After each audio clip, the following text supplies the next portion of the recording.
मुख्यमंत्री पुष्कर सिंह धामी का तूफानी प्रचार जारी। नई दिल्ली सीएम धामी का रोड शो। भाजपा प्रत्याशी बांसुरी स्वराज के पक्ष में करेंगे वोट की अपील।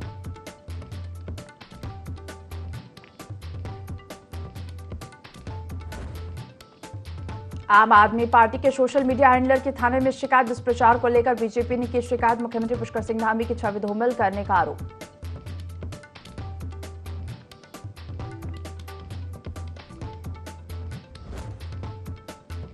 इनर लाइन परमिट को लेकर धामी सरकार का बड़ा फैसला। 15 से घटाकर 4 दिन की परमिट की सीमा। आदि कैलाश और ओम पर्वत के पर्यटकों की लगी भीड़।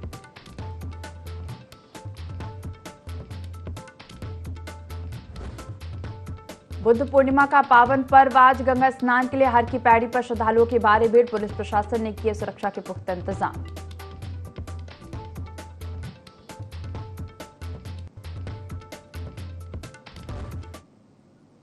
देवभूमि लाइव देख रहे हैं यहां पर। मैं हूं आपके साथ दिव्या। बुलेटिन की शुरुआत करेंगे देहरादून से खबर के साथ। सीएम पुष्कर सिंह धामी का तूफानी प्रचार जारी। आज दिल्ली में भाजपा प्रत्याशी बांसुरी स्वराज के लिए वोट मांगेंगे। दोपहर 3 बजे सीएम पुष्कर सिंह धामी दिल्ली पहुंचेंगे। भाजपा उम्मीदवार के पक्ष में रोड शो भी सीएम पुष्कर सिंह धामी करेंगे। सीएम पुष्कर सिंह धामी का तूफानी प्रचार जारी। आज दिल्ली में भाजपा प्रत्याशी बांसुरी स्वराज के पक्ष में वोट मांगेंगे। दोपहर 3 बजे सीएम पुष्कर सिंह धामी दिल्ली पहुंचेंगे। बीजेपी उम्मीदवार के पक्ष में रोड शो भी करेंगे और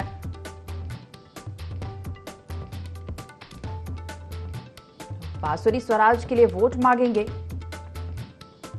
तो सीएम पुष्कर सिंह धामी दिल्ली दौरे पर हैं, जहां वो भाजपा प्रत्याशी बांसुरी स्वराज के लिए वोट मांगेंगे। दोपहर 3 बजे सीएम पुष्कर सिंह धामी दिल्ली पहुंचेंगे और बीजेपी प्रत्याशी के पक्ष में रोड शो भी करेंगे।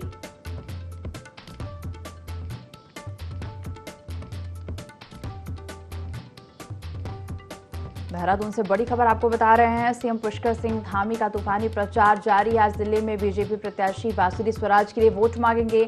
दोपहर 3 बजे सीएम पुष्कर सिंह धामी दिल्ली पहुंचेंगे। बीजेपी उम्मीदवार के पक्ष में रोड शो भी सीएम पुष्कर सिंह धामी करेंगे।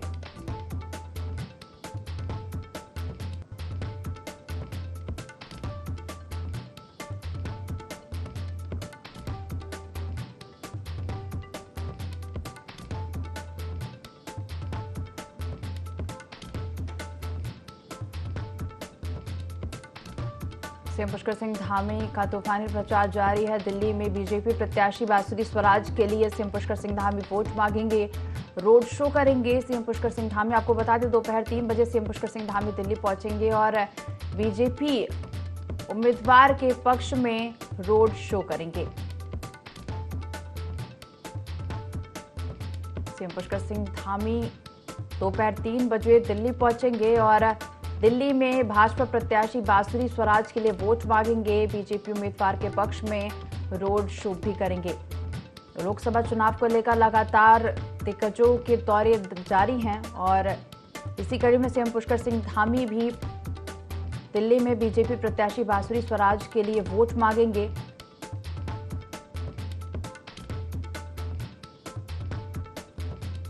भाजपा उम्मीदवार के पक्ष में रोड शो करेंगे और जनता से बीजेपी के पक्ष में वोट की अपील करते नजर आएंगे।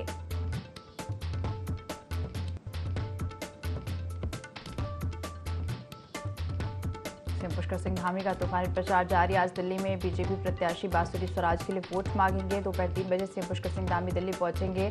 भाजपा उम्मीदवार के पक्ष में रोड शो भी सीएम पुष्कर सिंह धामी करेंगे। चलिए ज्यादा जानकारी लेंगे। सीओ की विनय हमारे साथ जुड़ गए हैं। विनय, सीएम पुष्कर सिंह धामी 3 बजे दिल्ली पहुंचेंगे और भाजपा प्रत्याशी बांसुरी स्वराज के लिए वोट की अपील भी करेंगे।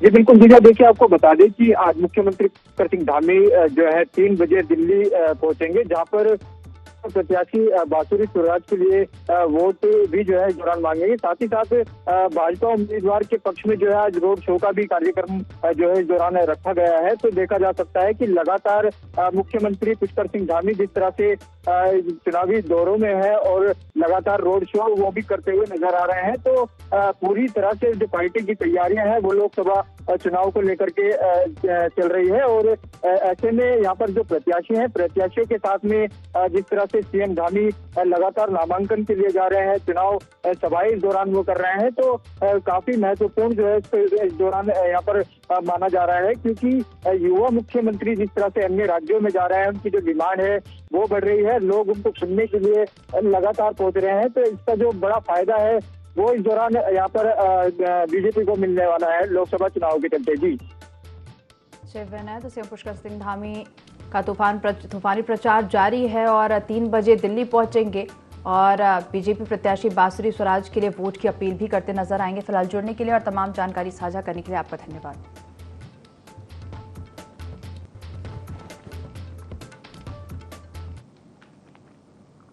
हरिद्वार में बुद्ध पूर्णिमा के अवसर पर बड़ी संख्या में श्रद्धालु गंगा स्नान करने पहुंचे, जहां पुलिस प्रशासन की ओर से सुरक्षा के पुख्ता इंतजाम किए गए हैं।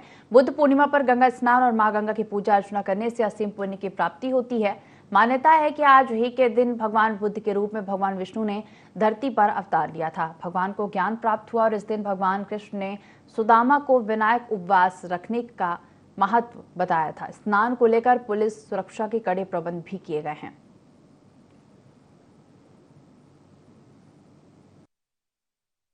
बहुत अच्छा लगा। बुद्ध पूर्णिमा के दिन शुभ स्नान हुआ, हमारा ब्रह्म मुहूर्त के समय स्नान हुआ, बहुत बढ़िया लगा। मन को आते ही यहाँ पे एक ऑरा, एक एनर्जी यहाँ पे आप समझिए ब्रह्म कुंड के सामने स्नान कर रहे हैं। यहाँ पर माता सती जी का अंग कट के गिरा हुआ था। तो यहाँ कि आज वैशाख मास की जो पूर्णमासी है, इसका विशेष महत्व इस बात से बन जाता है कि आज ही के दिन वेद व्यास जी ने महाभारत लिखने की शुरुआत की थी। आज ही के दिन भगवान नारायण के और लक्ष्मी जी के पूजन का महत्व बढ़ जाता है। उपवास करने के पश्चात जो आज गंगा में स्नान करे, जो सप्तपुरियां हैं उन नदियों में स्नान करें और जो कुंभ क्षेत्र है उनमें स्नान करें, तो व्यक्ति को साक्षात नारायण के समान हो जाने का आशीर्वाद मिलता है। आज ही का दिन है, जिसलिए वैशाख पूर्णिमा को बुद्ध पूर्णिमा भी कहते हैं। आज बुद्ध के जीवन के 3 महत्वपूर्ण कार्य आज ही वैशाख पूर्णमासी को हुए थे। 7 जोन और 19 सेक्टर में बांटा गया है। हमारे यहाँ पे ओवरऑल इंचार्ज हमारे एसपी सिटी हैं और उनके अंडर काफी पुलिस उपाध्यक्ष है, सीओज हैं, फिर इंस्पेक्टर, सब इंस्पेक्टर है और बाकी फोर्स है।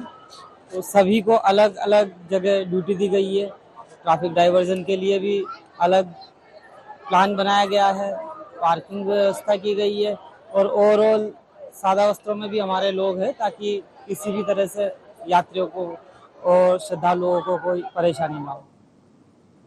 उत्तराखंड में 4 धाम यात्रा में श्रद्धालुओं का जनसैलाब उमड़ रहा है। शुरुआती दिनों में ही रिकॉर्ड तोड़ श्रद्धालु चारों धामों में पहुंचे, लेकिन इसी के साथ ही 4 धाम यात्रा की व्यवस्थाओं को लेकर सियासत थमने का नाम नहीं ले रही है। इस बार भाजपा के वरिष्ठ नेता और उत्तराखंड के पूर्व मुख्यमंत्री त्रिवेंद्र सिंह रावत अपनी सरकार को घेरते हुए दिखाई दिए। देखिए खास रिपोर्ट। उत्तराखंड में 4 धाम यात्रा की शुरुआत से ही व्यवस्थाओं की पोल खुलती नजर आई। इस बार 4 धाम यात्रा में कई अव्यवस्थाएं देखने को मिली, लेकिन इन व्यवस्थाओं के बिगड़ने के कई कारण सरकार बता रही है, जिसमें कि भीड़ को भी एक कारण बताया जा रहा है। दरअसल बीते दिनों कैबिनेट मंत्री प्रेमचंद्र अग्रवाल ने एक बयान दिया था, जिसमें उन्होंने कहा था कि आचार संहिता की वजह से यात्रा की तैयारी में चूक हो गई। नहीं, आचार संहिता एक बाधा तो बना है। देखिए, मैं फिर कह रहा हूँ कि 19 अप्रैल को हमारे यहाँ चुनाव पहले फेज में हो गए, यानी कि लगभग 1 महीना आज हो गया। उसके बावजूद अभी हमें काम करने में दिक्कतें आ रही है। हमें चुनाव आयोग की तरफ देखना पड़ रहा है। तो इन चीजों में थोड़ा सा चुनाव आयोग को, हमारा तो आग्रह है उनसे कि इस पे थोड़ा सा वो शिथिलता बरते, ताकि इन पे हम लोग काम तेजी से कर सकें। 4 धाम यात्रा में बिगड़ी व्यवस्थाओं को लेकर पूर्व सीएम त्रिवेंद्र सिंह रावत ने सवाल खड़े किए हैं। पूर्व सीएम त्रिवेंद्र सिंह रावत ने अपनी ही सरकार पर सवाल खड़े करते हुए कहा कि उत्तराखंड में 19 अप्रैल को मतदान संपन्न हो गया था और 4 धाम यात्रा बाद में शुरू हुई, लेकिन प्रशासन अपनी नाकामी और बेवकूफी छुपाने के लिए इस तरह की बात कर रहा है।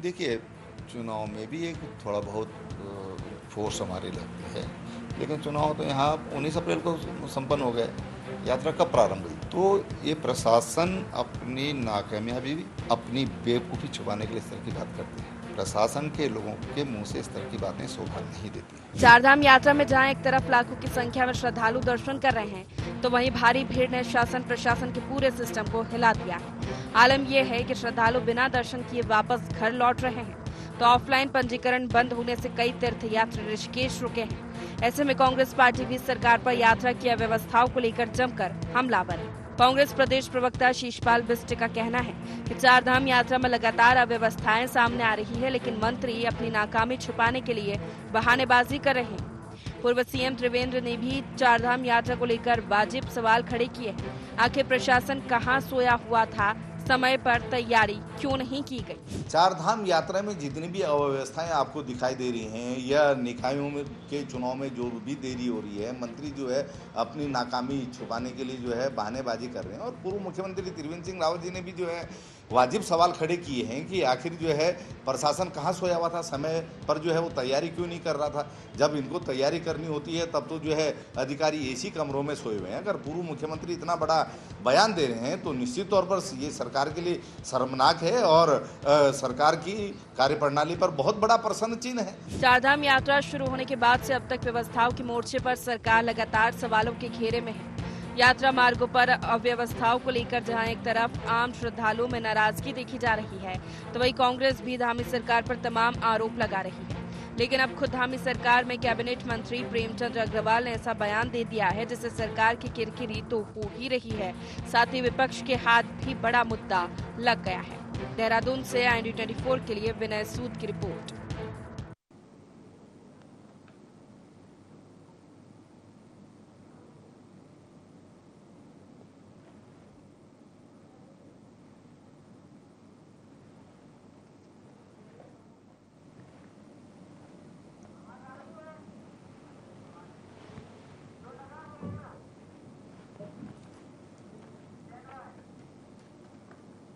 प्रदेश में जोर शोर से चारधाम यात्रा चल रही है, जिसमें बड़ी संख्या में श्रद्धालु पहुंच रहे हैं और इसी कड़ी में अब हेमकुंड साहिब यात्रा भी शुरू होने वाली है। ऐसे में राज्यपाल लेफ्टिनेंट जनरल गुरमीत सिंह ने ऋषिकेश में श्री हेमकुंड साहिब यात्रा 2024 के लिए तीर्थयात्रियों के पहले जत्थे को हरी झंडी दिखाई। आपको बता दें कि उत्तराखंड के 5वें धाम के रूप में प्रसिद्ध सिखों के पवित्र धार्मिक स्थल श्री हेमकुंड साहिब की यात्रा भी 25 मई से शुरू होने जा रही है। हेमकुंड साहिब के लिए सिख श्रद्धालुओं का पहला जत्था बुधवार को ऋषिकेश के लक्ष्मण झूला रोड स्थित गुरुद्वारा पंचप्यारी की उपस्थिति में रवाना हुआ। पहले जत्थे में करीब 250 से अधिक यात्री शामिल हुए और ये पंच प्यारों के नेतृत्व में, उनकी अगुवाई में आज जत्थे को पूरा परिवार ने इकट्ठा होकर रवाना किया है। ये अत्यंत सौभाग्य है पूरे परिवार का, ये अत्यंत सौभाग्य है उत्तराखंड का कि आज ये दिन इतने त्योहार की तरह, एक पर्व की तरह और इतनी खुशियों से मनाया। जो हेमकुंड साहब की यात्रा करता है वो पहले ही गुरुओं के मार्ग के ऊपर में चल रहा है। ये जो यात्रा है बहुत मुश्किल है, सब कोई नहीं कर सकता है, इसलिए जरूरी है कि अंदर में वो संकल्प होना चाहिए, अंदर में वो आध्यात्मिक और एक मैं कहूंगा कि एक आस्था का संकल्प होना चाहिए। लोहाघाट के हथरंगिया में प्रसिद्ध कालू सैयद बाबा की मजार में लगने वाले हिंदू मुस्लिम कौमी एकता का प्रतीक उर्स मेला 24 मई से 26 मई तक आयोजित किया जा रहा है।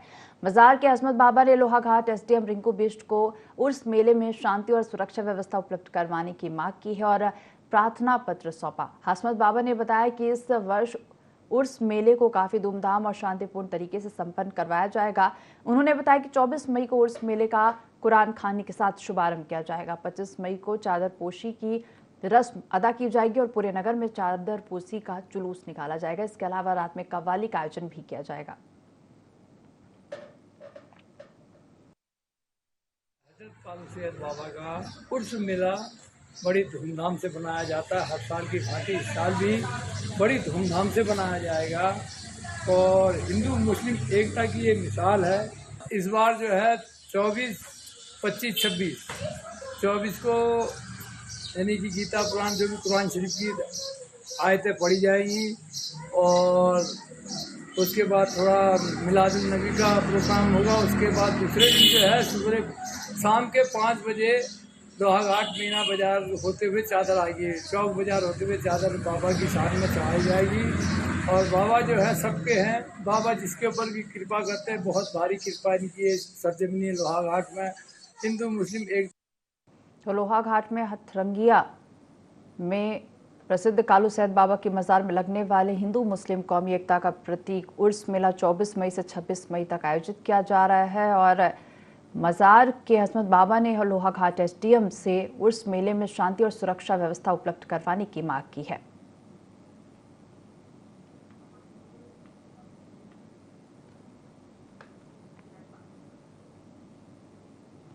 लोहाघाट पिथौरागढ़ नेशनल हाईवे में लोहाघाट के एमजे होटल से लेकर मरोड़ा खान तक की 4 किलोमीटर की सड़क का निर्माण छोड़ दिया गया है।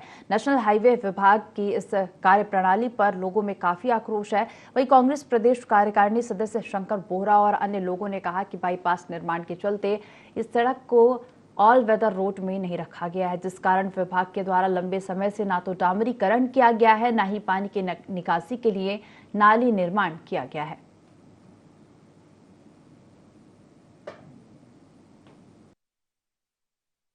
देखिए, ये लग रहा है मैं कल ही उस रास्ते से जो गया हूँ, उस सड़क से गया हूँ, उसमें मेरे को एनएच का जैसा तो कहीं से कहीं तक कुछ जो है दिख ही नहीं रहा है एनएच का। तो जिस तरह मैं गुजरा और बारिश की उसमें बहुत ही लंबा जो है तालाब सरोवर बना हुआ था, और उसमें मैं कह रहा हूँ कि तो वाहन पलटने से बच गया। लेकिन जो है ये कितनी लापरवाह बात है। मैं जो है कर्मचारियों से भी हमारा आग्रह है और सरकार से भी आग्रह है, या तो उसको मेरे को लगता है एनएच का दर्जा नहीं दिया है, या यदि दिया गया है तो इतनी लापरवाही जो है ये अपने आप में जो है विभाग की जो है एक लापरवाही जो है मानी जाएगी, जिससे कल के दिन में आने वाले समय में जो कई घटनाएं भी होंगी और उस पर काम करना चाहिए। पौड़ी के बैजरो क्षेत्र में तेज बारिश से भारी नुकसान हुआ है। स्टेट हाईवे की 30 मीटर सड़क वॉश आउट हो गई है, तो वहीं कई खेतों की मिट्टी पानी में बह गई है। करजोली, गुड़ै खलील, फरसवाड़ी और सुखई गांव में बारिश से नुकसान का आकलन किया जाएगा और इसके लिए तहसील प्रशासन, स्वास्थ्य और आपदा प्रबंधन विभाग की टीम रवाना हो गई है। गनीमत रही कि जनहानि की कोई खबर नहीं है। प्रशासन की ओर से प्रभावित ग्रामीणों के ठहरने के लिए उचित व्यवस्था की जा रही है। वही फूड पैकेट और राहत सामग्री भी प्रभावित गांवों तक पहुंचाई जा रही है। जिला प्रशासन हर संभव मदद ग्रामीणों तक पहुंचाने में लगी है। अचानक से जो अतिवृष्टि हुई है बैजरों के आसपास के इलाके में, तो 4 गांवों में कुछ क्षतियों की सूचना है। यहाँ पे जो हमारा स्टेट हाईवे है 32, उसके किलोमीटर 10 to 11 में भी 30 मीटर का स्ट्रेच जो है वो बह गया है। तो इस संबंध में एसडीएम को एक्सीएन, पीडब्ल्यूडी, साथ ही जो आपके यूपीसीएल के एक्सीएन है जल संस्थान और सीएमओ और डीएसओ को निर्देशित किया गया और तत्काल इसमें जो भी राहत संबंधी कार्रवाई की जानी उस पूरे इलाके में वो करने के लिए उन्हें निर्देशित किया गया। और अभी तक किसी भी किस्म की जनहानि की कोई सूचना नहीं है। कुछ सामान्य क्षतियाँ हैं तो उन्हीं के अकॉर्डिंगली आवश्यक कार्रवाई की जाए। डोईवाला परवादून बार एसोसिएशन के अधिवक्ताओं ने ऋषिकेश आईडीपीएल में हाई कोर्ट शिफ्ट करने को लेकर ब्लॉक सभागार में आम सभा का आयोजन किया। अधिवक्ताओं को व्यापार संघ डोईवाला, संयुक्त किसान मोर्चा, किसान सैनिक संगठन आदि कई संगठनों का समर्थन मिला। परवादून बार एसोसिएशन के सचिव मनोहर सैनी ने कहा कि इस मुहिम को परवादून बार एसोसिएशन के अधिवक्तागण मिलकर उच्च स्तर पर चला रहे हैं और जनता को जागरूक कर रहे हैं। हाई कोर्ट के पोर्टल पर एक लिंक अंकित है जिसमें हाई कोर्ट को शिफ्ट करने को लेकर यस और नो के समर्थन में जनता को वोट करना है।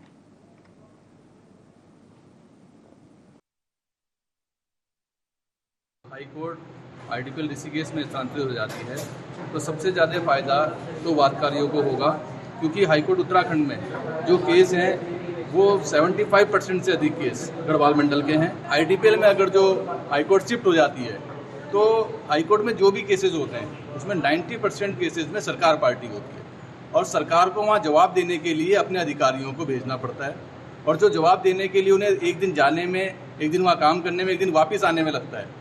अगर जो हाईकोर्ट की स्थापना देहरादून में हो जाए तो वही काम जो 3 दिन में होता है वो 3 घंटे में हो सकता है। तो ये सुविधाएं हैं आम जनता को, सरकार को। हाईकोर्ट नैनीताल में स्वास्थ्य सुविधाएं और पार्किंग तथा अन्य अनेकों समस्याएं जिस कारण से इसको यहाँ से शिफ्ट करना था। उत्तराखंड शासन की तरफ से मुख्य सचिव और प्रमुख सचिव मौजूद थे, तो उस खंडपीठ ने उनसे आग्रह किया कि आपके पास वहाँ पर 850 एकड़ भूमि उपलब्ध है, आप उसमें से 20 एकड़ भूमि हाई कोर्ट के लिए हमें दे दें।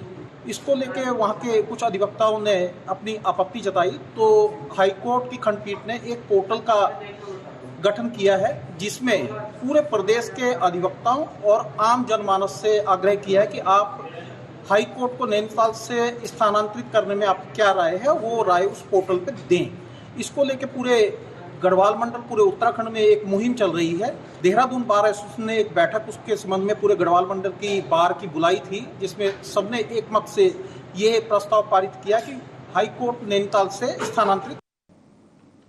मलिन बस्तियों के नियमितीकरण की मांग को लेकर सियासत गरमा रही। एक तरफ एनजीटी ने मलिन बस्तियों के अवैध तरीके से बने घरों को ध्वस्त करने का नोटिस जारी किया है, तो दूसरी तरफ कांग्रेस पार्टी ने नगर निगम का घेराव किया है। कांग्रेस पार्टी के कार्यकर्ताओं ने मलिन बस्ती वासियों के साथ नगर निगम का घेराव करते हुए मलिन बस्तियों के नियमितीकरण की मांग उठाई और इस मौके पर भारी संख्या में स्थानीय लोग भी मौजूद रहे। कांग्रेस पार्टी का कहना है कि सरकार मलिन बस्तियों को उजाड़ने जा रही है, जिससे स्थानीय निवासियों में खौफ का माहौल है, क्योंकि निकाय चुनाव नजदीक आ गया, लेकिन सरकार के पास मलिन बस्तियों के लिए कोई ठोस प्लान नहीं है।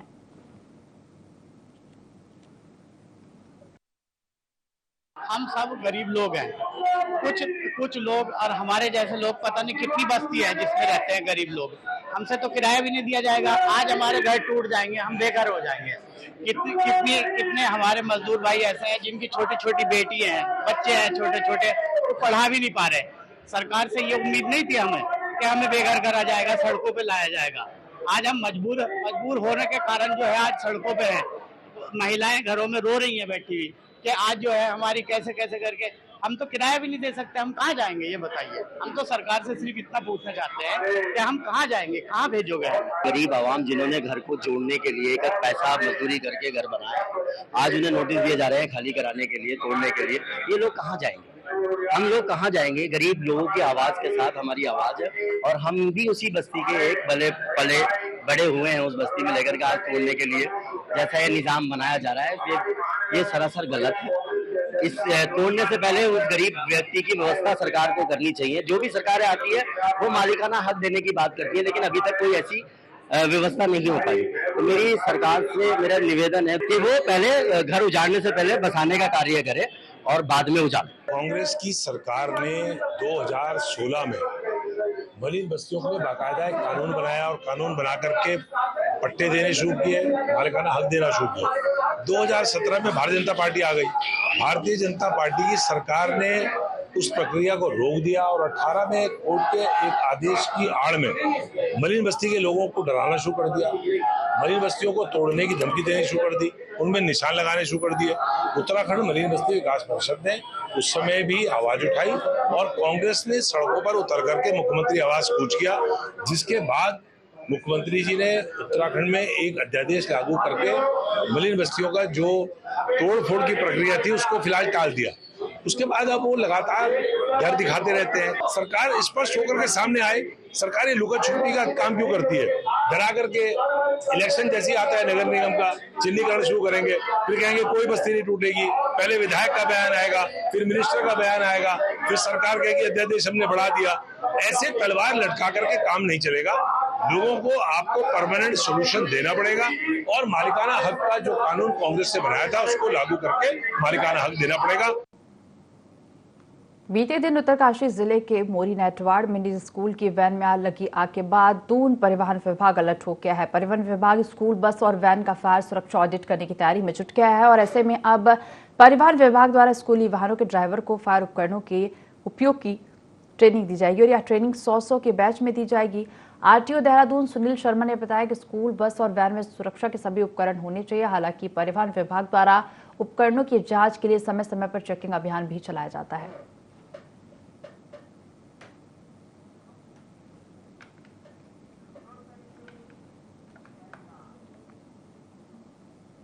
इस बुलेटिन में फिलहाल इतना ही। आप देखते रहिए ID24। नमस्कार।